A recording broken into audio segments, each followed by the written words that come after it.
السلام علیکم ورحمۃ اللہ وبرکاتہ۔ ناظرین، اگر آپ ہمارے چینل میں نئے ہیں تو ہمارا چینل یس سر چینل کو سبسکرائب کریں اور بیل آئیکن کو دبائیں تاکہ نئے نئے ویڈیو اپلوڈ ہوتے ہی آپ تک نوٹیفیکیشن کے ذریعے پہنچ سکیں۔ جزاک اللہ۔ یہ شام کی جماعت النصرہ ہے، یہ شام کی جبہت النصرہ ہے جس نے اعلان کر دیا ہے ہمارے بچے اپنے جسموں کی کھال ادھڑنا برداشت کریں گے لیکن ہم دمشق کو فتح کر کے رہیں گے، اس لیے کہ دمشق انشاءاللہ آنے والے دنوں میں اسلام کا قلعہ بننے والا ہے۔ ہاں وہی امام مہدی جو ہمارے امیر ہوں گے وہ دمشق میں جا کر کے پناہ لیں گے۔ ہاں وہی حضرت عیسیٰ علیہ السلام اسی دمشق کے کنارے پر سفید مینارے پر تشریف لانے والے۔ شہادتیں ہمارا حوصلہ نہیں توڑتی، ہمتیں نہیں توڑتی۔ آگے بڑھو ہندوستان کے مسلمانوں، اسی کو پیش نظر رکھتے ہوئے اسی ہندوستان میں جب ہندوستان اور سارا سندھ تک ہوا کرتا تھا، سری لنکا سے آنے والے ایک قافلے کو جس میں کچھ عورتیں تھیں چند ڈاکوؤں نے گرفتار کیا اور انہیں گرفتار کر کے جیل میں ڈال دیا۔ ایک بہن نے خط لکھا، خط یہ کہا کہ حجاج بن یوسف کو بصرہ کی کوفہ کی سرزمین پہ دے دینا۔ ایک نوجوان بھائی اس خط کو لے کر کوفہ پہنچا اور اس نے حجاج بن یوسف کو دیا۔ اس میں لکھا ہوا تھا، اے حجاج، تیری کچھ بہنوں کو راجہ داہر نے گرفتار کر لیا ہے، سندھ کی سرزمین پر ہم قید میں ہیں، ہماری نظریں سورج کے طلوع ہوتے ہی تیرے گھوڑے کی ٹاپوں کا انتظار کر رہی ہیں۔ حجاج بن یوسف کرسی سے اٹھ کر کھڑا ہو گیا، لشکر روانہ کر دیا اور لشکر روانہ کر کے یہ کہا، بہنیں جہاں ہیں ان جیل کے دروازوں تک پہنچ جانا، انہیں نکال کے باہر لانا ہے۔ شکست پر شکست ہوتی رہی، بالآخر جب کمانڈران فیل ہو گئے تو اس نے اپنے بھتیجے محمد بن قاسم کو جو 17 سال کا نوجوان تھا یہ کہہ کر بھیجا، تو اسلام کی آبرو ہے، تو اسلام کی عزت ہے، تو میرے ترکش کا آخری تیر ہے، تیری بہنیں تیرا انتظار کر رہی ہے۔ سلطان محمد بن قاسم تشریف لائے، عمر 17 سال کی ہے، جیل کے تالے توڑ کر اندر داخل ہوئے، ماؤں کے قدموں میں سر رکھا، بہنوں کے آنچل میں اپنے آنسوؤں کا نذرانہ پیش کرتے یہ کہا، او بہنوں، محمد کے غلام موجود ہے، رسول اللہ کے دیوانے موجود ہے، جب میرا نبی بنو قینقاع کا گھیراؤ کر سکتا ہے تو اس کے دیوانے ہند کی سرزمین پر کیوں نہیں آ سکتے؟ محمد بن قاسم کے قدم اسلام کی برکت بھی لے کر آئے اور بہنوں اور بیٹیوں کے لیے آزادی کا پیغام بھی لے کر توڑ دو یہ سارے شراب کے جام، بند کر دو ان تمام بانسریوں کو جن کو نوجوانوں آپ نے کر رکھا ہے، ان تمام چیزوں کو چھوڑو، اٹھو اور جا کر کے سسکتی ہوئی انسانیت کا ہاتھ پکڑو، اپنی حفاظت خود کرو۔ کسی شاعر نے کہا، شاخوں پہ اگر پھول سہانے نہیں آتے، بھورے بھی تو خوشبو کو چرانے نہیں آتے۔ اللہ یہ کہتا ہے کرو اپنی حفاظت، بزدل کو فرشتے بھی بچانے نہیں آتے، اس لیے اپنی حفاظت خود کرنی ہوگی۔ تم سوچو کہ محمد اعظم خان رامپور سے تشریف لائیں گے اور آپ کی حفاظت کریں گے؟ ماں نہیں، یہ مسلمانوں کے چوکیدار نہیں، یہ غدار ہیں۔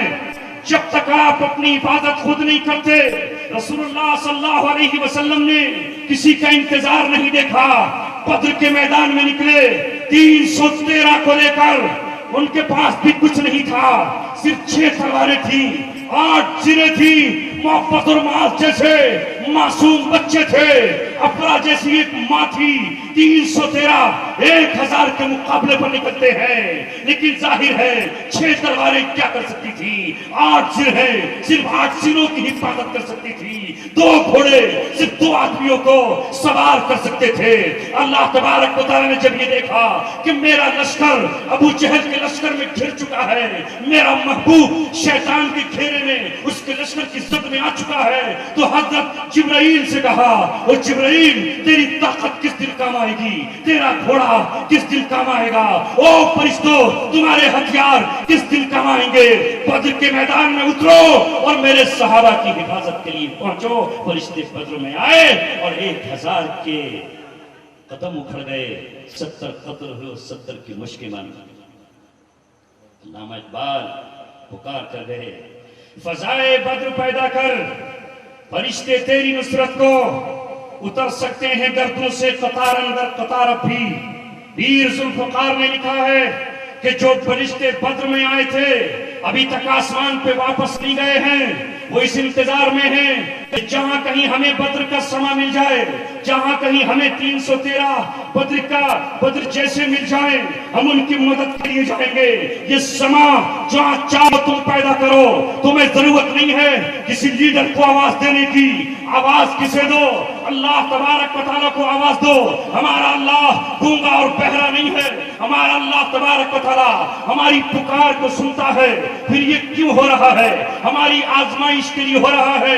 دنیا دو لکیروں میں بٹ چکی ہے، دو خیموں میں بٹ چکی ہے۔ دجال آنے کے لیے اپنے پر پھڑا رہا ہے، امت مسلمہ کے قتل عام کے لیے اس نے تیاریاں کر لی ہیں۔ یاد رکھو یہ زندگی 4 دن کی زندگی ہے، یہ زندگی 4 دن کی زندگی ہے۔ بہادر شاہ ظفر کی تاریخ یاد کیوں نہیں کرتے کہ اس کے بیٹوں کے سر کاٹ کر طباق میں بہادر شاہ ظفر کو پیش کیے گئے، تو بہادر شاہ ظفر نے آنکھوں سے آنسو نہیں بہائے، ہچکیاں نہیں لی، سسکیاں نہیں لی، بلکہ کھڑا ہو کر کرسی سے یہ کہتا ہے، شاباش مبارک ہو تیموری شہزادے، میدان جنگ سے اسی طرح واپس پڑ گئے۔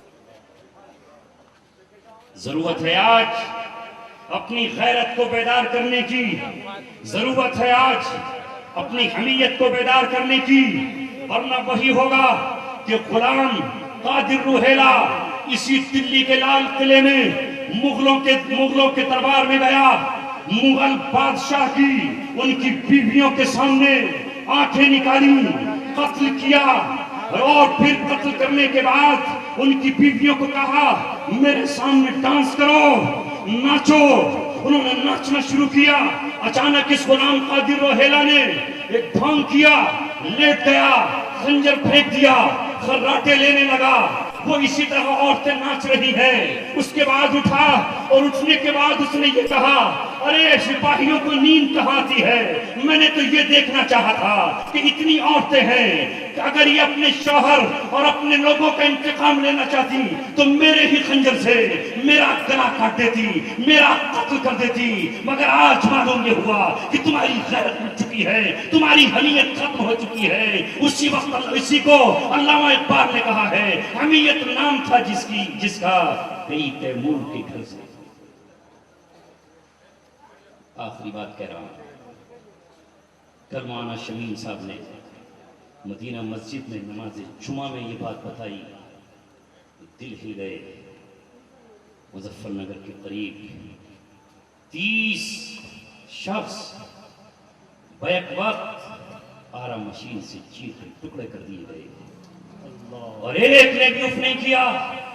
ہمیں علی میاں کی وہ بات یاد آئی کہ جب تاتاریوں نے مسلمانوں پر حملہ کیا تو ان کی بزدلی و بغیرتی کا یہ عالم ہوا کہ ایک تاتاری عورت یہ کہہ کر جاتی کہ میں اپنا خنجر بھول آئی ہوں، میں اپنی کٹار چھوڑ آئی ہوں، تم 300 کے 300 یہیں کھڑے رہنا تاکہ میں تمہیں ذبح کر سکوں۔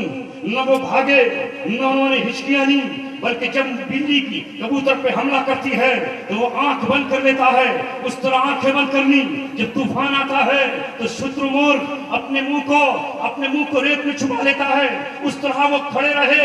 ایک تاتاری عورت نے 300 مسلمانوں کا قتل کیا، اور اسی طرح وہ قتل ہوتے رہے۔ اس دن سے ہم کانپتے ہیں، اس تصور سے ہمیں خوف پیدا ہو جاتا ہے۔ مسلمانوں آؤ اپنے نبی محمد صلی اللہ علیہ وسلم کی زندگی اور ان کی سنتوں کی حفاظت کرتے ہوئے اپنے آپ کو بچانے کی فکر کرو۔ اپنی آبرو اور اپنی غیرت کی فکر کرو اور اللہ تبارک و تعالیٰ سے اجتماعی طور پر دعا کرو، اور ساتھ ہی یہ کوشش کرو کہ صفوں میں اتحاد پیدا ہو جائے۔ ٹوپیوں کو دیکھ کر اپنے اندازے مت لگاؤ، پاجاموں کو دیکھ کر اندازے مت لگاؤ۔ ایک ہو مسلم حرم کی پاسبانی کے لیے نیل کے ساحل سے لے کر تابخا کے کاشور، اللہ تبارک و تعالیٰ فرماتا ہے، اللہ تبارک و تعالیٰ فرماتا ہے وَاعْتَصِمُوا بِحَبْلِ اللَّهِ جَمِيعًا وَلَا تَفَرَّقُوا۔ اللہ تبارک و تعالیٰ کہتا ہے اللہ کی رسی کو مضبوطی سے پکڑ لو اور اپنے فرقے مت بناؤ۔ میں آپ سے سوال کرتا ہوں، اس مظفر نگر، شاملی، باغپت، کاندلہ، ان تمام علاقوں میں جن کی جانیں گئیں اور جن کو قتل کیا گیا، جو آبروئیں لوٹی اور جو بہنیں اور بیٹیاں آج بھی نہ جانے کہاں ہیں؟ کیا ان میں تفریق کی گئی؟ ان سے یہ پوچھا گیا تم یہ بتاؤ تم دیوبندی ہو یا بریلوی؟ تم یہ بتاؤ تم جماعت اسلامی کی ہو یا اہل حدیث ہو؟ تم ناف پہ ہاتھ باندھتے ہو یا سینے پر ہاتھ باندھتے ہو؟ تم زور سے آمین کہتے ہو یا چپکے سے آمین کہتے ہو؟ امام کے پیچھے فاتحہ پڑھتے ہو یا فاتحہ نہیں پڑھتے ہو؟ کچھ نہیں پوچھا گیا، صرف اتنا جانا گیا کہ ان کے دل میں لا الہ الا اللہ محمد رسول اللہ ہے، ان کی پیشانیوں پر لا الہ الا اللہ لکھا ہوا ہے۔ لیکن آج ہم نے اپنے آپ کو ایک دوسرے میں بانٹ دیا ہے، ہم نے ایک دوسرے کو کفر کا فتویٰ دینا شروع کر دیا ہے، اور ہم یہ کہتے ہیں کہ اگر تو نے سینے پر ہاتھ باندھے تو تو اسلام سے خارج ہے۔ وہ یہ کہتا ہے کہ تو نے اگر ناف پہ ہاتھ باندھے تو تو اسلام سے خارج ہے۔ میں یہ کہتا ہوں کہ اگر تو نے تحیات میں انگلی اس طرح اٹھاتا رہا تو تیری انگلی کو ہم کاٹ دیں گے۔ رسول پاک صلی اللہ علیہ وسلم کے بعد ان شہداء نے جا کر کہا ہوگا ہم آخر کیا کریں، ہمارا جرم یہ تھا کہ ہم مسلمان تھے، ہمارا جرم یہ تھا کہ ہم نے اپنے لیڈروں پر اعتماد کیا تھا، ہمارا جرم یہ تھا کہ ہم نے آپ کو اللہ تبارک و تعالیٰ کا رسول تسلیم کیا تھا۔ ہمیں نہیں معلوم آج کیا ہے فلسطین کے معصوم بچے جب ان پر اسرائیلی ظلم اور ستم کرتے ہیں تو وہ یہ نہیں دیکھتے یہ کس فرقے سے تعلق رکھتا ہے، یہ سلفی ہے یا حنفی ہے، یہ شافعی ہے یا احمدی ہے، یہ مالکی ہے یا حنبلی ہے۔ معصوم پکارتا ہے او لوگوں مجھے تو نہیں معلوم مولانا شفیع تھانوی کہاں پیدا ہوئے تھے، مجھے نہیں معلوم کہ احمد رضا خان کا وطن کون سا تھا، مجھے نہیں پتا حافظ ثناء اللہ امرتسری کون ہے، میں تو فلسطین میں پیدا ہوا ہوں، میں تو صرف یہ جانتا ہوں کہ بیت المقدس میرا ہے، میں تو یہ جانتا ہوں کہ میں محمد رسول اللہ کا غلام ہوں۔ آج 13 سال سے لے کر 5 سال تک کے بچوں کے ہاتھوں میں ہتھکڑیاں پڑی ہوئی ہیں، آج عورتیں قیدوں میں ہیں۔ پاکستان کی ڈاکٹر عافیہ کو امریکہ نے 87 سال کی سزا سنائی ہے، جس کا کوئی ثبوت نہیں ہے، جس کے پاس کوئی ثبوت نہیں ہے۔ 87 سال کی سزا اس ڈاکٹر کو سنائی گئی ہے، لیکن ہم اس عافیہ بہن کا نہ پیغام سنا پاتے ہیں نہ خط سنا پاتے ہیں۔